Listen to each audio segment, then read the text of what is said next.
그 중에서 인상적인 인물이 사도 바울인데요. 사도 바울과 그의 일행은 가는 곳마다 그 도시마다 수많은 사람들이 예수님을 영접하고 복음화되고 교회가 세워졌습니다. 이게 얼마나 큰 거센 부흥의 물결이었는가 하면 곳곳에 회당의 유대 신자들이 썰물처럼 빠져나가고 교회로 몰려들었고 귀신 들린 사람들이 점을 쳐서 수익을 얻던 그 무속 산업이 휘청휘청 할 정도. 도시의 관료들은 이런 복음화에 당혹스러워할 정도였습니다. 그렇게 퍼져나간 복음이 결국에는 로마를 장악하고 드디어 로마 제국에 기독교를 공인하기에 이릅니다. 그런데 불행히도 교회가 국가의 정치 위에 군림하게 되고 성경과 멀어진 교리들이 생겨나면서 중세 천년의 암흑기를 맞이합니다. 그렇게 예수님의 제자들이나 사도 바울과 같은 전도자들이 제 세상에 등장하기란 어려워 보였습니다. 그런데 1500년대에 종교개혁이 일어나더니 다시 성경으로 돌아가자는 개혁가들을 통해서 이 복음의 생명력이 깨어나게 되지요. 이 와중에 이제 1700년대에 와서 영국과 미국을 중심으로 놀라운 부흥의 역사가 일어납니다. 이걸 1차 대각성 운동이라고 합니다. 유럽과 미국에서 일어났던 이 당시 중요한 주요 인물들이 조지 휘필드, 또 존 웨슬리, 그리고 조나단 에드워즈 같은 인물이었습니다. 100년 뒤에 미국의 2차 대각성 운동이 일어나는데 이때 하나님께 쓰임받았던 부흥 전도자가 찰스 피니라고 하는 목사였습니다. 특별히 1850년 어간에 이 찰스 피니 목사님을 통해서 무려 50만 명의 사람들이 예수님을 영접하고 결단을 하고 헤아릴 수 없는 사람들이 식었던 믿음을 얻고 다시 주님께로 돌아오는 이런 회복의 역사들이 나타났습니다. 정말 사도행전 베드로의 설교 이후에 다시 없을 것 같았던, 베드로가 설교할 때 3,000명씩 또 더해서 5,000명씩 그렇게 회심을 하고 예수님을 믿었다 그랬죠. 그렇게 찰스 피니가 2차 대각성 운동 때 그런 일들이 또다시 벌어졌던 겁니다. 얼마 되지 않았습니다. 이렇게 한 도시를 휩쓸고 지나가면 그 도시는 도박장이며 술집들이 문을 닫았다고 합니다. 그리고 범죄율이 급격하게 급감했다고 합니다. 자, 이런 배경 속에요. 1차 대각성, 2차 대각성, 이런 부흥이 일어나던 배경 속에 수많은 신학교들이 곳곳에 세워지고 청년들의 가슴이 뜨거워지고 세계로 향해서 미국의 선교사들이 그렇게 쏟아져 나왔던 겁니다. 그런 선교사들이 세계 곳곳에 흩어지게 되는데 그런 혜택을 얻었던 나라 중에 하나가 바로 우리나라였던 겁니다. 그런데 이 찰스 피니 목사님이 이런 간증을 한 적이 있습니다. 성령님이 마치 내 몸과 마음 깊은 곳까지 들어오신 것 같았다. 그리고 사람들에게 몇 마디 말만 해도 이곳저곳에서 즉시 회개할 만큼 하나님의 큰 능력이 내게 임한 것을 알았다. 내 말은 마치 끝이 매우 날카로운 화살처럼 사람들의 영혼에 박히는 것 같았고 칼처럼 사람들의 마음을 가르고 망치처럼 그들의 마음을 부수었다. 그러니까 몇 마디만 해도 막 정말 거기에 능력이 나타나고 은혜가 나타나고 역사가 나타나고 이런 거를 자기도 깜짝 놀랄 정도로 그렇게 경험을 했다는 겁니다. 그런데 때때로 나는 이런 하나님의 능력이 내게서 사라진 것을 발견한다. 여러 곳에서 신방을 하고 애써 이 권면을 해보았지만 아무 효과가 없었다.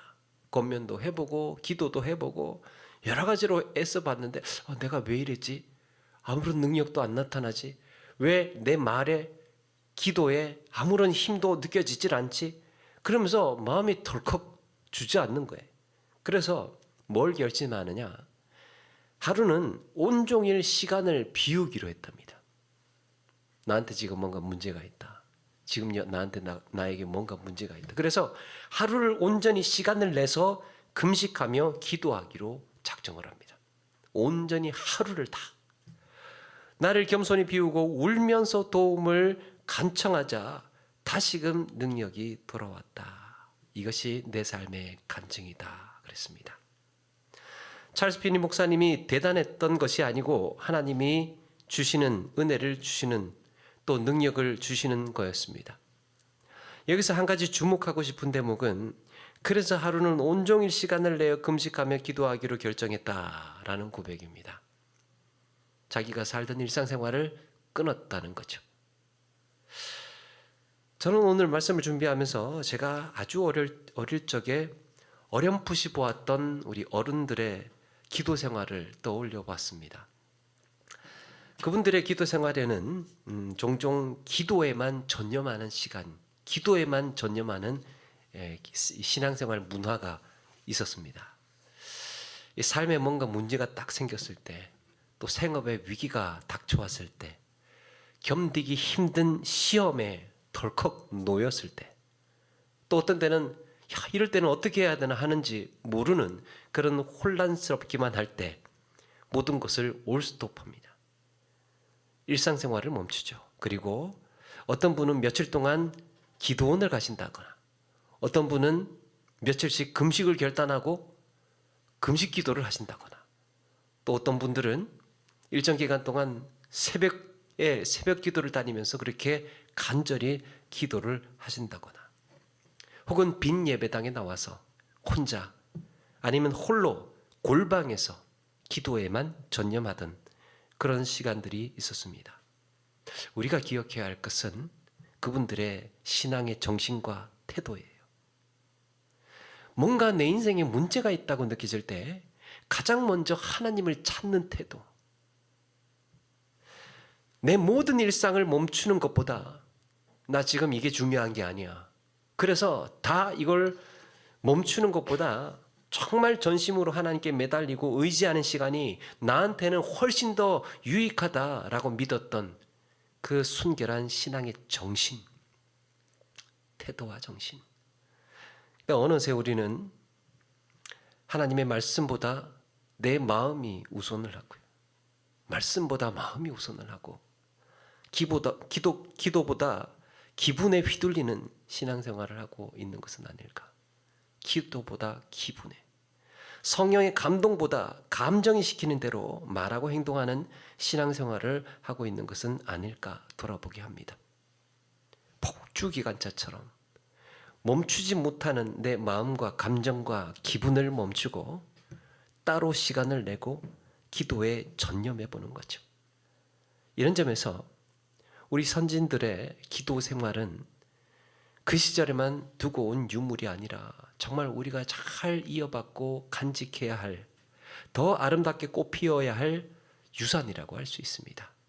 우리가 이어받아야 하는. 그러고 보니까 여러분, 이거는 그때 그 시절에 단순한 기도 생활의 한 형태라기보다 이미 성경에서도 보여준 기도 생활의 모습이에요. 창세기 5장에 보니까요, 에녹은 300년을 하나님과 동행하며 하나님이 그를 데려가심으로 세상에 있지 아니하였더라 그랬습니다. 300년간 하나님과 동행하며 에녹이 그만큼 하나님과 친밀한 시간을 가졌다는 거예요. 하나님과 그만큼 많은 교제를 가졌다는 것을 암시합니다.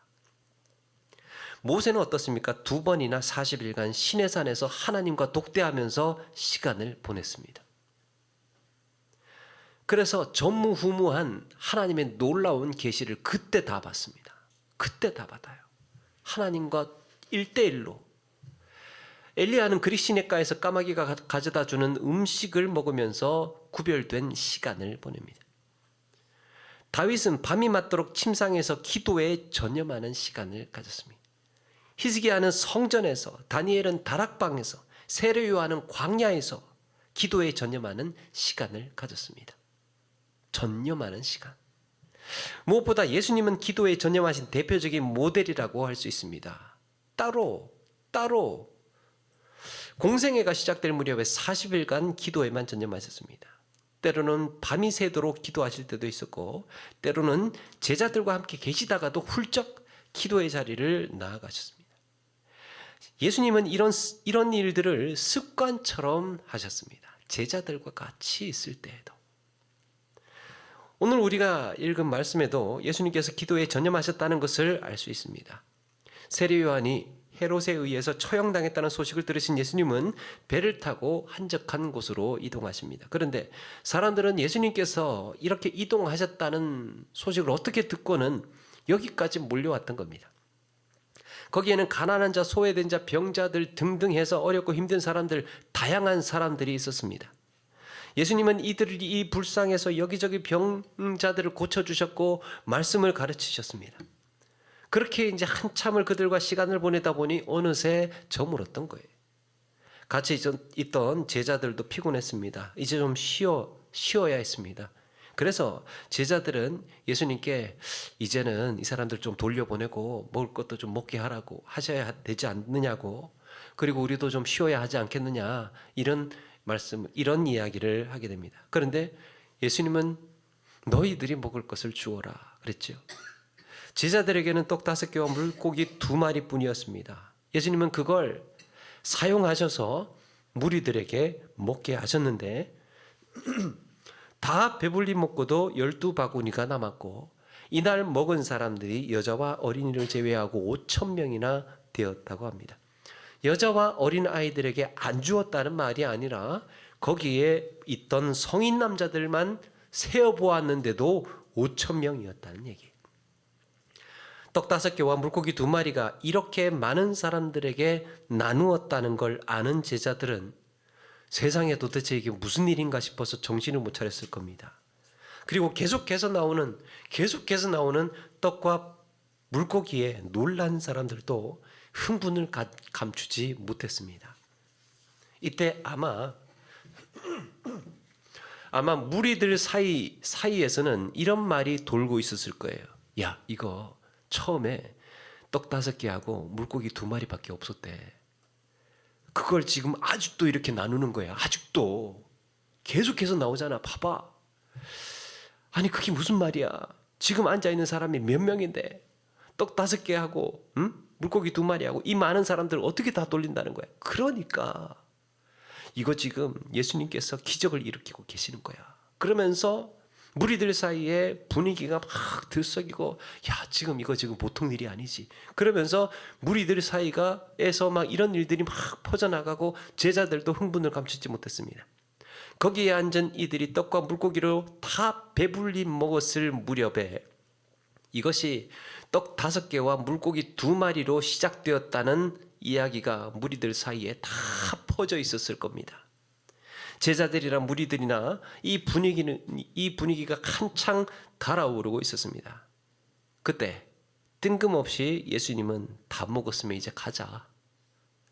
그러면서 무리들 다 흩어보내시더니 제자들은 배에 태워서 막 등 떠밀면서 건너편으로 서둘러 보내십니다. 그렇게 서둘러 해산을 시키고 나서 예수님은 홀로 기도하러 산에 올라가셨다고 말씀합니다. 예수님은 이렇게 좋은 분위기에서 조금만 더 계시면 영웅 대접 받으면서 좀 더 즐기실 법도 한데 왜 제자들과 무리를 보내시면서 예수님은 따로 기도하러 가셨을까? 요한복음에 보니까 떡과 물고기를 받아먹은 무리들이 예수님을 붙들고는 억지로 임금을 삼으려고 했습니다. 물론 예수님은 사람들이 날 임금시켜주면 못 이긴 척 할까? 그런 유혹을 뿌리치시려고 기도하러 가신 것은 아닙니다. 이미 예수님은 만왕의 왕이셨고 이 땅에서 받으실 영광은 십자가와 부활의 영광임을 알고 계셨습니다. 예수님은 무리와 함께 고무되어 있는 제자들을 보셨습니다. 수천 명의 무리들이 예수님을 임금으로 추대하려고 할 때 제자들도 싫지 않았을 겁니다. 그런데 예수님은 사람들을 배불리 먹이는 임금 정도가 아니라 하나님 나라를 확장하고 믿는 자마다 영혼을 구원하는 그런 구원자로 오셨죠. 그래서 이렇게 왜곡되고 있는 이들의 구원관을 흩어버리시고 하나님과의 친밀한 시간을 원하셨습니다. 그리고 십자가와 부활의 영광을 위해 더욱 하나님의 뜻에 전념할 시간을 가지셨던 겁니다. 여러분, 이것이 우리가 따로 시간을 내어서 기도에 전념해야 하는 이유입니다. 따로 따로 시간을 내서. 다시 말해서 기도에 전념해야 하는 데에는 두 가지 특별한 의미가 있습니다. 하나는요, 우리가 기도에 전념해서 정말 뭔가를 이렇게 다 끊고 기도에만 하나님하고만 그렇게 시간을 가지려고 하는 데에는 두 가지 이유가 있는데, 하나는 하나님께 가까이 나아가기 위해서예요. 하나님께 가까이 나아가기 위해서.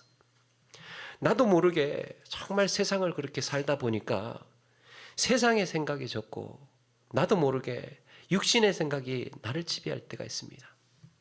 같이 사이에서 같이 어울려서 같이 섞여서 살다가 보니까 그들하고 생각이 그냥 비슷하게 어느 순간 조율되어져 가는 겁니다. 세상의 생각, 세상의 방식 그대로 살고 있는 자기를 발견하게 됩니다. 여러분, 세상하고 가까워지면 가까워질수록 하나님과 멀어질 염려가 있지요. 야고보서 4장 8절에 하나님을 가까이 하라, 그리하면 너희를 가까이 하시리라 라고 했습니다. 기도에 전념하는 시간은 세상의 그 어떤 방해도 받지 않고 하나님과의 전적인 시간을 갖는 겁니다. 세상과 나는 간 곳 없고 구속한 주만 보이도다 했던 것처럼 기도에 전념하는 시간을 통해서 우리는 이런 혜택을 누릴 수 있는 거예요. 또 하나는 하나님의 뜻을 보다 분명히 알기 위해서입니다. 사도 바울은요, 기도에 항상 힘쓰라고 말하면서 이런 말을 합니다. 하나님의 선하시고 기뻐하시고 온전한 뜻이 무엇인지 분별하도록 하라. 기도에 전념하라는 이야기를 하면서, 기도에 전념할 때 하나님의 뜻을 이해하고 분별하기가 훨씬 유리해집니다. 기도 없는 성공만큼 위험한 성공은 없다 그랬죠. 기도 없는 선택만큼 불안한 선택도 없습니다. 한 발 한 발 기도에 전념하는 가운데에 우리는 나아가야 하는 겁니다. 심리학의 개념 중에요, 애착이론이라는 개념이 있습니다. 애착이론. 그 아이에게 심리적으로 엄마가 어떤 역할을 하는가 봤더니 안전기지의 역할을 한대요. 안전기지. 안전기지가 뭡니까? 어린애가 불안해하거나 뭔가 쓸쓸하거나 뭔가 힘들 때, 외로울 때, 그럴 때 아빠보다 엄마를 찾는 경향이 더 많대요. 안전한 곳을 찾는 거죠. 안전한 곳을. 그런가 하면 아빠는 탐색 지원 역할을 한다고 합니다. 탐색을 지원한다. 이게 뭔 말이냐면, 예를 들면 어딘가 이제 외부로 나가는 거예요. 사냥을 한다거나 모험을 한다거나 도전을 한다거나 그럴 때요, 엄마보다 아빠가 보호자가 되고 문제 해결을 지원할 수 있다는 거죠. 내면이 아니고 외부 세계에 나아갈 때, 여호수아가 가나안 땅을 나아갈 때, 외부 세계를 탐험할 때, 또 뭔가 새로운 것을 받아들여야 할 때, 그때 아버지의 지혜와 경험이 필요하다. 그래서 아이는 평온이 필요할 때는 엄마를 찾고 두려움 앞에서는 아빠를 의지한다고 합니다. 우리가 기도에 전념하는 원리도 이와 유사하다고 할 수 있습니다. 하나님은 우리에게 안전기지가 되시기도 하고, 때로는 새로운 삶으로 나아가야 할 때 우리를 지켜주시고 붙들어주시는, 동행하시는 보호자가 되시기도 하지요.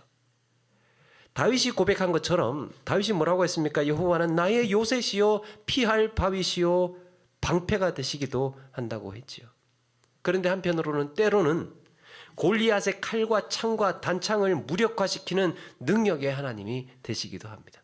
이건 피하는 게 아니고 도전해 나가는 거죠. 앞서 나가는 겁니다. 그래서 여호와의 이름으로 우리는 담대하게 영적인 대적들을 향해서, 그리고 세상 앞에 나아갈 수 있는 겁니다. 그때 꼭 필요한 게 뭡니까? 하나님 뜻입니다. 하나님의 뜻이에요. 싸울까요? 말까요? 피할까요? 어떻게 할까요? 도전할까요? 내가 확신을 가지고 담대하게 나아갈까요? 이런 하나님의 뜻을 더 분명히 알기 위해서는 시간을 멈추고 나의 시간을 멈추고 온전히 하나님께 전념할 수 있는 기도의 시간이 필요하다라는 겁니다. 어쩌면 유물이 되었을지 모를, 그래서 우리는 이걸 유물이 아니고 우리가 다시 이걸 기억해내고 우리의 신앙생활에서 다시 접목해보자. 하나님과 나와의 그 귀한 시간을 회복해보자 라는 겁니다. 세상 사람들은 어떻습니까? 이 드라마를 보니까요, 세상 사람들은 뭔가 이렇게 복잡하고 마음을 다스려야 할 때 주로 어디를 가느냐? 산을 갑니다. 뭔가 생각이 복잡하고 정리를 좀 해야 되고, 그럼 산을 찾아요. 그런가 하면 뭔가 중요한 결단을 내려야 될 때 보니까 바다를 갔다 옵니다. 바다를 찾아요. 뭐 꼭 그런 건 아니지만, 뭐 사람에 따라서 산바다가 바뀌기도 하지만 그렇게 이제 다녀오는 거예요. 그런데 여러분, 우리 그리스도인들은 산이나 바다로 가서 생각 정리하고 마음의 평안을 얻을 수도 있겠으나 무엇보다 그런 겁니다. 따로 시간을 내서 기도에 전념하는 시간을 가질 때 하나님께서 우리에게 보호자가 되시고 평안을 주시고 담대함을 주실 줄로 믿습니다. 하나님과의 기도에 전념하는 시간. 내가 지금 나의 일상이 뭔가 잘못 흘러가고 있다. 왜 이렇게 복잡하고 혼란스러운지 모르겠다. 이대로 내가 그냥 걱정만 하고 근심만 하고 아무리 생각해봐도 정리가 되지 않는다. 그럴 땐 잠깐 스톱해서 하나님과의 집중해서 전념해보는 시간이 필요하다라는 겁니다. 지치고 피곤할 때, 불안과 두려움이 내 마음을 괴롭힐 때 우리는 잠시 멈출 수 있어야 합니다. 여러분, 지난 한 주간 동안을 한번 돌아보면 누구와 깊이 있는 대화를 나누었습니까? 근래 들어서 내 깊은 고민을 누구에게 털어놓았습니까? 우리에게는 기도에 전념할 시간이 필요합니다. 건강 문제가 생기면 어떻습니까? 건강에 적신호가 생기면 모든 것이 올스톱이 되죠. 건강에 문제가 생기면 이 모든 것들을 스톱하고 치료에 집중해야 하듯이 영적인 어려움도 다르지 않습니다. 우리의 영적인 문제에, 신앙생활의 문제에, 삶의 문제에 직면했을 때도 멈출 수 있어야 되는 겁니다. 멈출 수 있어야 돼요. 하나님과의 진지하고 깊이 있는 기도의 시간을 가져야 하지 않겠습니까? 그런데 지금 당장은 괜찮은 것 같으니까, 오늘은 내가 일할 수 있으니까, 몸에 문제가 있고 뭔가 지금 바로 즉시 처리를 해야 되는데도 괜찮아 하면서 내 일상의 그 탄력 때문에 계속해서 우리의 일상을 살아가는 거예요. 영적인 문제도 그렇습니다. 뭔가 문제가 있고 스톱을 하고 하나님께 의뢰하고 마음의 불안과 또 내 신앙의 이런 열정과 이런 것들이 여러 가지로 식어지거나 또 어려움을 겪고 시험에 들거나 그럴 때도 그냥 그걸 품고 그냥 일상생활을 진행하는 겁니다. 멈출 수 있는 지혜가 필요하다. 여러분, 그래서 우리에게 일어나는 모든 삶의 문제를 가장 먼저 하나님께 아뢰 수 있는 태도와 마음가짐, 그리고 때로는 필요에 따라서 과감히 지혜롭게 멈출 수 있는 이런 용기, 그리고 기도에 필요에 따라서 전념할 수 있는 이런 우리의 지혜가 우리의 삶에 있어야 할 줄 믿습니다. 하나님께 아까워하지 않고 기도에 전념할 수 있는 이런 신앙의 태도, 필요하다면 하나님께서 멈추라고 하면 언제든지 우리의 일상을 멈추고, 그게 하루가 됐든 아니면 때로는 1시간이 됐든 하나님 앞에 기꺼이 나아갈 수 있는, 언제든지 그럴 준비가 되어 있는 그런 신앙의 삶을 살아가시는 저와 여러분 되기를 주의 이름으로 축원합니다.